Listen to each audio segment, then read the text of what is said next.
Silvia Greco. Eu nasci em 14 de abril de 62, na cidade de Mauá. O apelido é Prim, de princesinha, porque eu era a caçulinha da casa. Mas, independente até de ser paparicada ou não, foi uma infância muito feliz. Uma infância ainda que se brincava muito na rua, se fazia muita amizade duradoura, amizades que eu trago até hoje na minha vida. Então, ainda era um aspecto de cidade do interior, a cidade de Mauá. Embora seja grande São Paulo, mas ainda tinha muito de ser cidade de interior. Então, foi uma infância muito feliz. Minha casa era muito musical, minha mãe gostava muito de música, uma casa de reunir pessoas, de trazer amigos para dentro de casa. Era uma casa festiva, minha avó também era assim, aquela pessoa que fazia os biscoitos de polvilho e belas festas juninas. Então, minha vida foi sempre muito festiva nesse âmbito. O meu pai, no ano que eu nasci, ele foi prefeito da cidade e, na ocasião, a minha mãe criou a primeira assistência social da cidade. Era promoção social que se falava na época. E ela tinha um olhar muito do cuidar das pessoas. Tanto é que ela não via, naquela época, ela não tinha um olhar de assistência social como assistencialista. Ela quis sempre ter uma assistente social junto para poder acolher. E o meu bercinho foi dentro da assistência social. Fui criada lá dentro. Nunca vou esquecer que a minha primeira professora de primeiro ano me levou um dia para dormir na casa dela e me levou num parquinho infantil do lado que tinha um tobogã. Primeira vez que eu andei brinquei num tobogã. Então eu era assim, eu era muito dada. Eu sempre fui muito próxima aos professores, a querer ser líder de classe, sabe? Essas coisas todas, de fazer boas amizades. E é uma aluna mediana. Eu não fui uma aluna de tirar 10 em tudo, não, mas também nunca era uma aluna de nota vermelha. Eu achei que eu ia ser arquiteta ou engenheira civil. Fiz um ano de engenharia civil e acabei desistindo. Aí depois eu falei, não, acho que a minha área é direito. Aí fui fazer direito, desisti do direito e fui me formar em ciências sociais. Então, e bem depois, né? Eu não estava muito definida do que eu queria fazer, não. Mas trabalhar com assistência social, isso eu acho que essa foi a grande herança que eu acabei herdando da minha mãe. O olhar para as pessoas, o cuidar. Então, eu acho que esse exemplo de vida da minha mãe que me serviu muito no meu trabalho de vida inteira e até hoje. Fazem 9 anos que eu estou em Santo André, que é vizinha, cidade vizinha, né? Nunca me imaginei saindo da cidade de Mauá, porque a minha mãe morava no mesmo prédio, ela era uma pessoa já idosa, e eu saí mais para acompanhar minha filha e meu filho. E até hoje eu tenho grandes raízes lá, e minha história de vida, na sua grande parte, aconteceu dentro da cidade, né? Vi aquela cidade evoluir, então eu fui muito apegada. Quando eu saí, tive até uma resistência emocional quanto a isso, mas depois me adaptei bem. Não fui uma adolescente rebelde, mas fui uma adolescente, talvez um pouco porque minha mãe dizia assim, que nós éramos em 5 homens e 4 mulheres, né? Ela falava assim, acho que não são 4 mulheres não, porque eu fui de dirigir, de sair, de viajar, né? Mas carregava muito a minha mãe, mas eu não era aquela, não tinha o aspecto da mulher, dona de casa, não. Já na minha adolescência, participando de clube de castores, que era coisa envolvida ao Lions Club, sabe, de juventude ativa, de trabalhar como voluntária em lugares de assistência, de abrigos, de crianças vítimas de violência e abandono. Mas também, assim como na minha infância, na adolescência, sempre com muitos amigos, trazendo sempre para dentro de casa. Então, na minha adolescência foi assim também, de ir nas discotecas, né? Aproveitei bastante a minha juventude, mas acabei casando cedo. Casei e louca para a maternidade, era uma coisa que eu tinha na minha cabeça. O espírito maternal era muito forte na minha vida. E depois, quando já não eram mais os amigos dentro da minha casa, começaram a vir os sobrinhos dentro da minha casa. Então, a minha casa era a casa que recebia todo mundo. Então, eu queria muito a maternidade. E aí a minha filha nasceu e foi legal isso, porque começou a ter sobrinhos da mesma idade que ela. Mauá era uma cidade que ainda era tudo início. Tanto é que eu morei no primeiro prédio da cidade. E naquele prédio moravam muitos amigos que casaram na época da mesma idade. Então, eram 28 apartamentos, que mais da metade eram amigos da gente que acabou morando nesse prédio. Hoje os nossos filhos são amigos também, né?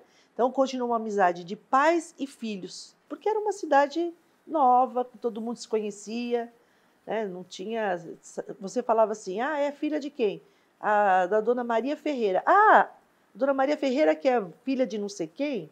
Era assim. A vontade de ter o segundo filho era grande, mas eu tinha muita vontade da adoção. Então eu falava, se não vier pelo ventre, com certeza vem um filho do coração. Depois eu me separei, daí no meu novo relacionamento, que não cheguei a me casar, mas no meu novo relacionamento, eu disse dessa vontade. E um dia eu falei, olha, a minha vontade é essa, quero conversar com vocês, conversei com a minha filha e com ele, e eu quero me inscrever na Vara da Infância e da Juventude, porque eu quero fazer tudo legalmente. E também foi unânime, né? Aí fui na Vara da Infância, me inscrevi, passei por todo o trâmite para entrar na fila de adoção, né? Não fiz exigências, porque tem muito disso. Porque as pessoas, para adotar, elas precisam estar preparadas se elas realmente querem um filho, ou tem pessoas que acham que a adoção pode ser um momento de fazer a caridade. Caridade é pontual, você vai lá, dá uma cesta básica, né? Adoção não. É amor, é um filho, é para sempre. Até o processo de adoção é bem severo quando passa por todo o processo com psicólogo e assistente social. Eles fazem um advogado do diabo de tantas perguntas que fazem, mas eu achei isso muito interessante. Sabe por quê? Depois não se adapta e devolve. Então, o trauma da criança, da rejeição, da primeira rejeição, da segunda, da terceira rejeição, não pode, né? Então, eu acho interessante que realmente eles precisam entender se a pessoa está preparada. E eu, em 7 meses, eu já fui chamada, não demorou. E neste processo, 12 casais que estavam na minha frente, foram chamados e declinaram. E aí algumas pessoas julgam de talvez eles terem declinado por conta da prematuridade que o bebê nasceu, ou sequelas da prematuridade. Eu fui numa sexta-feira, às 4 horas da tarde, que a juíza me chamou. Ela falou, você precisa ir agora até o hospital, conversar com o médico, onde estava o bebê. E se você aceitou e deu tudo certo, na segunda-feira você vem para uma audiência para formalizar. O médico me falou na hora que era uma criança prematura de 5 meses, que nasceu com meio quilo, que eu teria que averiguar porque pelos testes o olhinho ele tinha deficiência visual, não sabia até que grau seria isso, né? Mas tinha essa deficiência. E eu não me opus a nada. Naquele momento eu sabia que era meu filho. E eu não julgo os outros casais, porque eu também acho isso, que ele tinha que ser meu filho. Eu acho que tinha que ser o Nicolas, tinha que ser meu filho, estava escrito. Aí na segunda-feira eu fui no fórum e levei ele na segunda. Segunda-feira a casa já estava toda enfeitada, com o nome escolhido, Nicolas, com faixa, com a família toda, amigos, a casa lotada de gente para receber. Mas da sexta para segunda-feira, parece que foram 9 meses de gestação. Nós fomos no sábado no berçário, uma parte da família já para conhecer. E, nossa, foi uma festa gigantesca para receber. E eu sou uma pessoa muito herdado da minha mãe e devota de Nossa Senhora. Aí, com o Nicolas, com poucos dias que chegou em casa, eu fui para Aparecida do Norte com ele, para consagrá-lo porque aquilo para mim era importante, consagrá-lo ele a Nossa Senhora, e fiz um trajeto de joelhos, da Basílica Nova à Basílica Velha, com ele do meu lado, pedindo exatamente isso, que eu não estava preparada para ter um filho em óbito, que eu queria, não importa quais os desafios que eu tivesse na minha vida, mas eu queria ele do meu lado vivo, né? Não estava preparada para isso. E está aí, né? Ele até hoje. Na época eu estava como secretária de assistência social, estava envolvida com a área social, com este abrigo da minha família, que recebia crianças, que a minha família até hoje ela conduz lá, recebia crianças vítimas de violência e abandono. Então eu já convivia muito com essa questão, né? E na primeira consulta que eu levei já foi realmente confirmado o diagnóstico como cegueira total, com uma retinopatia da prematuridade grau 5, que eles chamam, que não formou a retina. Então, ali eu já deparei com como que eu vou agora fazer para aprender a lidar, né? E eu só tive um momento na minha vida que, deitado com ele na minha cama, eu fui prestar muita atenção no olhinho dele. Aquele dia foi o dia que eu senti o primeiro choque como dó de, puxa vida, ele não vai escolher um brinquedo, como vai ser? Mas foi a única e parou por ali. Foi muito engraçado, porque eu fiz um bloqueio, falei, o que, que é isso? Né? Ele vai sim, né?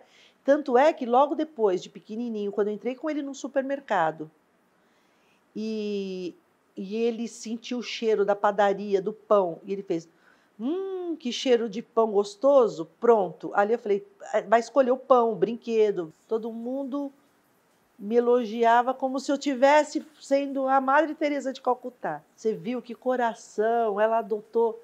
E aí não, ali eu também, para mim já não era isso. Dois iriam me dar uma responsabilidade diferente uma da outra, né?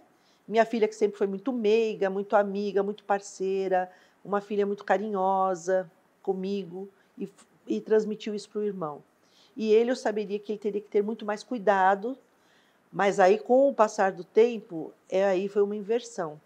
Eu não ensinava tanto para ele que me ensinava muito mais. Todos os dias eu aprendi uma novidade com o Nicolas, todos os dias. Até hoje eu falo isso. Ele me ensina muito mais do que eu para ele. Que ali, na hora que eu peguei ele no colo no hospital, eu falo isso com tanta convicção, que foi os laços do coração, né? A gente corta o cordão quando nasce um filho do ventre e depois a gente amarra nos laços do coração. Foi isso mesmo na minha vida, a vinda dele. Agora, a dó e a piedade até hoje muitas pessoas têm. Outro dia mesmo eu estava andando com a minha filha na praia e ela estava na frente com ele e eu atrás. Então, quem não sabia que eu estava ali com ele. E aí tinha duas senhoras que falaram, tadinho, você viu o cego, o menino cego, né, que passou? A vontade era até de falar para ela, olha, não tenha dó não, porque ele acho que é muito mais feliz do que você possa imaginar. Não falei nada, mas é para prestar atenção que muitas pessoas ainda olham, né, assim. E a gente tem que parar com isso, né, porque não tem que ter dó e piedade nenhuma, tem que dar oportunidade, amar, é isso a vida. Quando o Nicolas tinha de 3 para 4 anos, na pré-escola, uma escolinha que ele estudava, e na entrada uma mãe veio chorando e disse assim, olha, eu estou chorando de emoção, preciso te contar o que aconteceu ontem na minha casa. E ela disse que o filho dela chegou e apagando todas as luzes e que não queria nada claro, tudo escuro, porque ele queria saber como que o amiguinho dele, Nicolas, enxergava que esse era tudo escuro daquele jeito. E ela disse que só tinha, a única luz era na boca do fogão, que eles fizeram jantaram todos juntos, e eles depois, ela e o marido ficaram assim, emocionados, os dois, de ver esse grau de empatia, de ele querer vivenciar o que o amiguinho da escola cego, como que era. E outro que nós estávamos num restaurante, andando, num restaurante normal, veio um menino pequeno, passou correndo e percebeu que o Nicolas era cego, que voltou, falou, tia, seu filho é cego? Falei, é. Aí ele falou, como que ele faz para dormir? Ele dorme de olho aberto ou olho fechado? Falei para ele, como que você faz para dormir? Você dorme de olho aberto ou olho fechado? Ele, fechado. Ele também. A diferença é que ele não enxerga com esse olho, mas ele enxerga com o olho do coração. E aí ele virou, bateu o olho assim para ver se realmente tinha um olho no coração. Então, criança é isso, né? É a pureza mesmo. Porque ninguém nasce com preconceito. Isso tudo é depois instituído pela sociedade, né? Na criação. Mas enquanto eles não têm a noção, eles têm a pureza da criança, né? Aí me indicaram o Colégio Instituto Padre Chico de Cegos, que ele era anteriormente uma escola de quase 100 anos da cidade de São Paulo, que chegou a ser um internato só de pessoas cegas, mas que eles estavam abrindo para inclusão, inclusive quando o Nicolas entrou foi bem esta época de inclusão.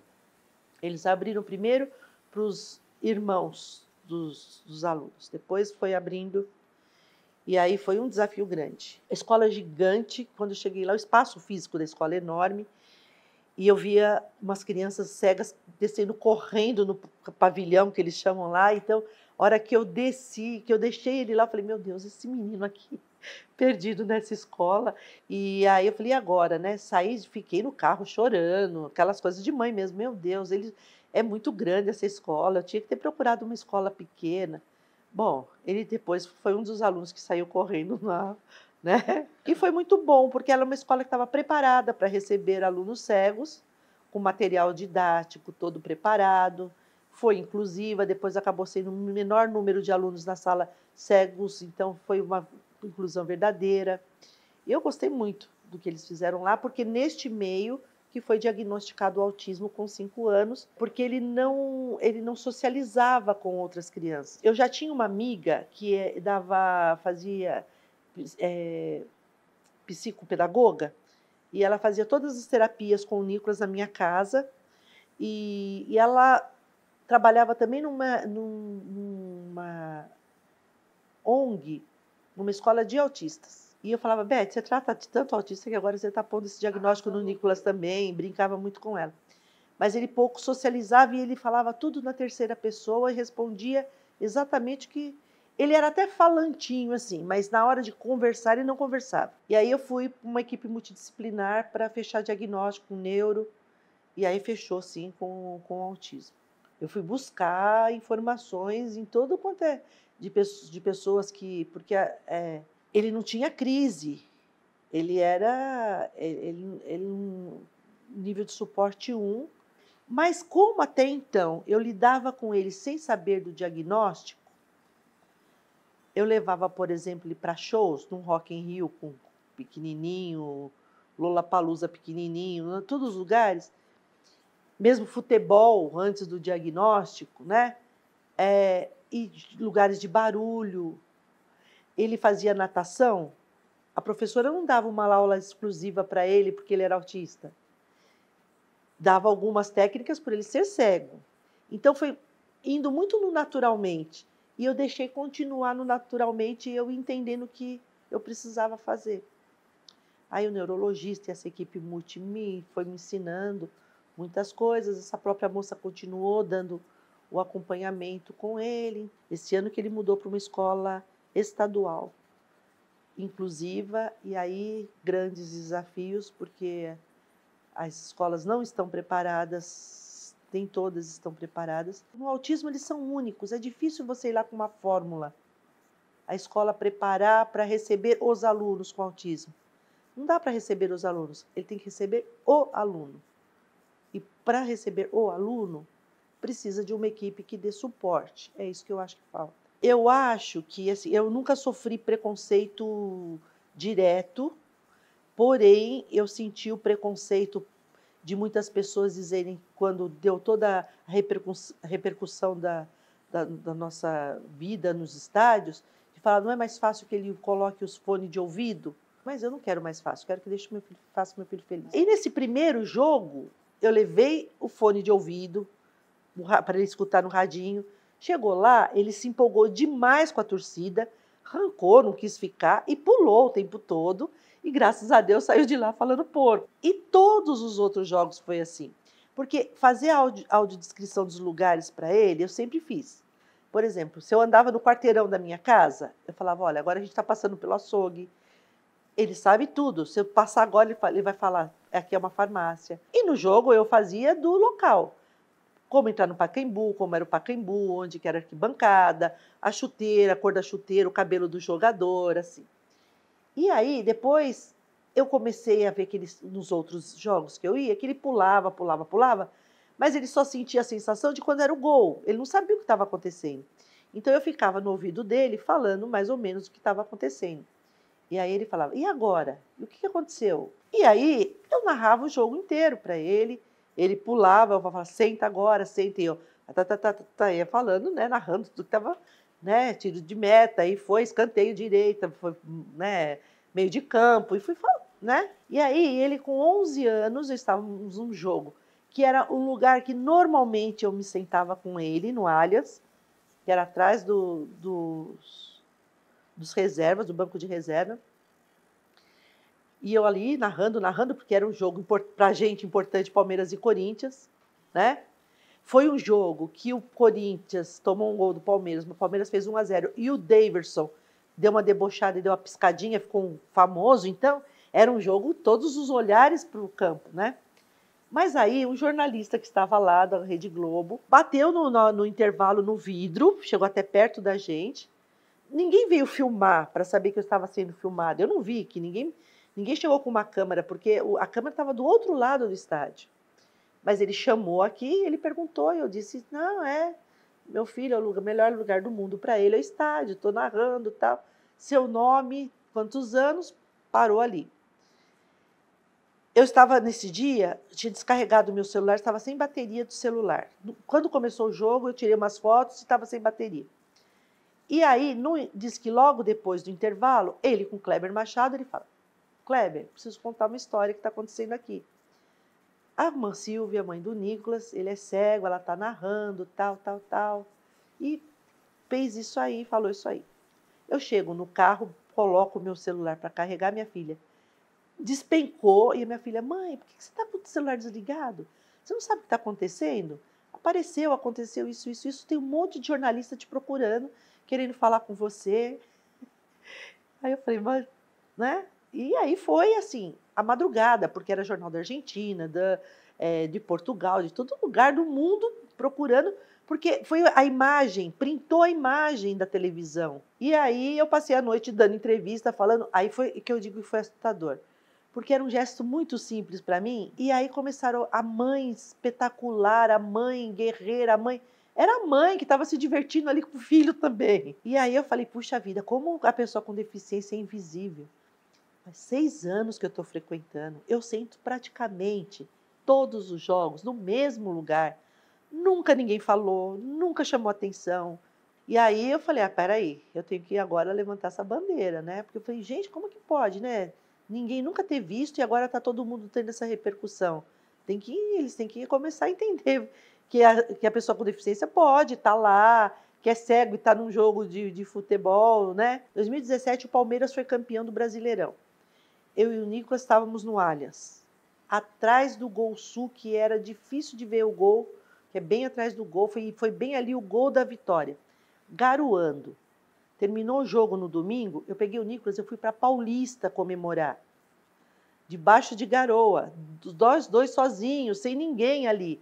Comemoramos, e os jogadores todos ali no carro, para mim era aquela coisa, né? Eu contando para eles, os jogadores ali, a gente na Paulista. Em 2018 nós somos campeões de novo, quando aconteceu. Neste dia eu já estava em cima do caminhão com o Nicolas, comemorando um título. Eu acho que nós abrimos muitas portas, já começando pelo futebol, chegou até a premiação da FIFA como os maiores torcedores do mundo, com o discurso que eu pude falar da causa. Eu já trabalhava na área aqui, eu já trabalhei nessa secretaria que eu estou secretária, eu trabalhei na época que a doutora Mariane Pinotti era secretária e depois com o Cid Torquato. Então, eu já fazia um trabalho, além né, de mãe na luta, que eu participei, por exemplo, na elaboração da Lei Brasileira da Inclusão, da LBI, de todas as discussões públicas. Eu já tinha esse meu lado de luta por direitos do meu filho, né? Mas não com a visibilidade dele. Então, continuou a minha luta. O próprio futebol deu uma grande virada. Salas de autismo começou pelo Corinthians. Eu cheguei do prêmio da FIFA. O primeiro dia que eu fui no Allianz, voltei para o Allianz, veio um pai me abraçando. Ele estava com o filho com síndrome de Down, que foi para lá inspirado em mim, que nunca, menino tinha 18 anos, nunca tinha levado. E aí ali começou. Então, todos os times, eu levando também pessoas, aí eu participando de discussão sobre acessibilidade nos estádios no mundo junto à FIFA.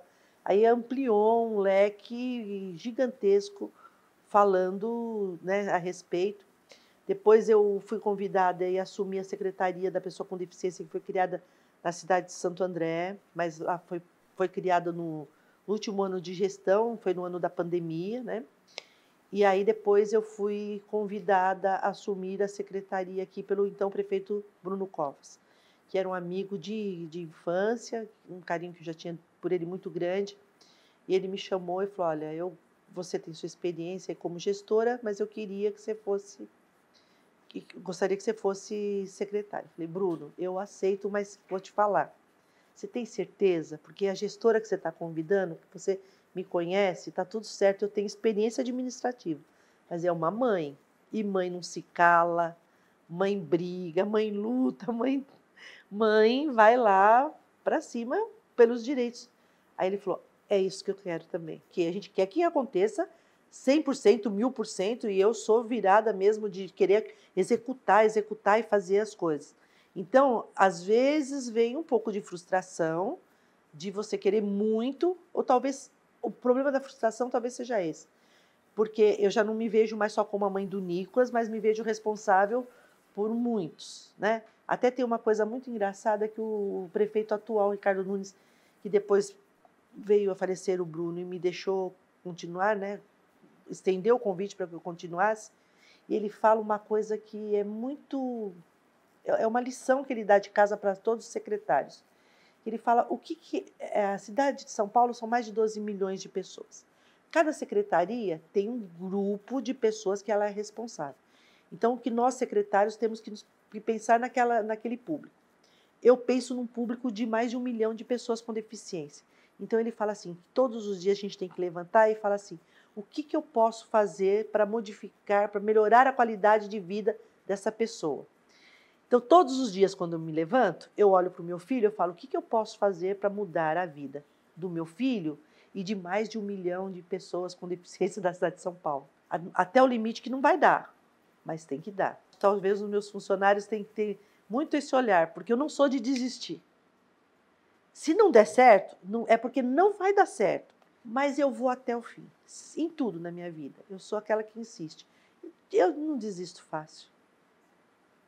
De jeito nenhum, para nada, não desisto. Respeito, amor e inclusão.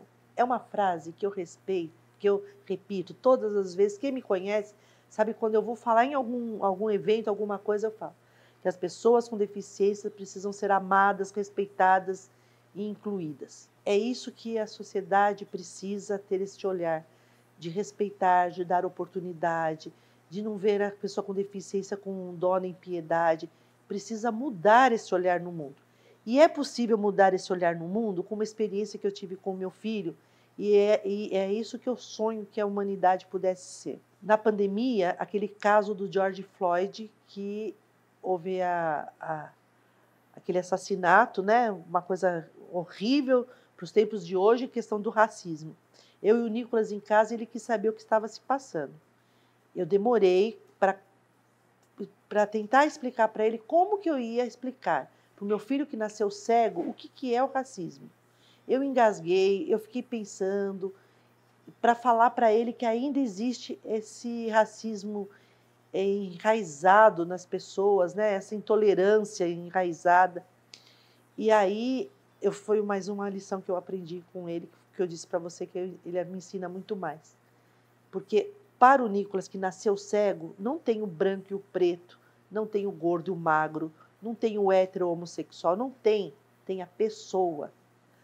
As pessoas que tratam bem, né? O amor que as pessoas sentem por ele, a forma que ele é tratado, é como ele enxerga as pessoas. Então é isso que precisava, a humanidade ter este olhar de enxergar com o coração. É um sonho. E eu tenho certeza que no futuro a gente caminha para isso. Porque lá atrás, as pessoas com deficiência eram enclausuradas, ninguém podia sair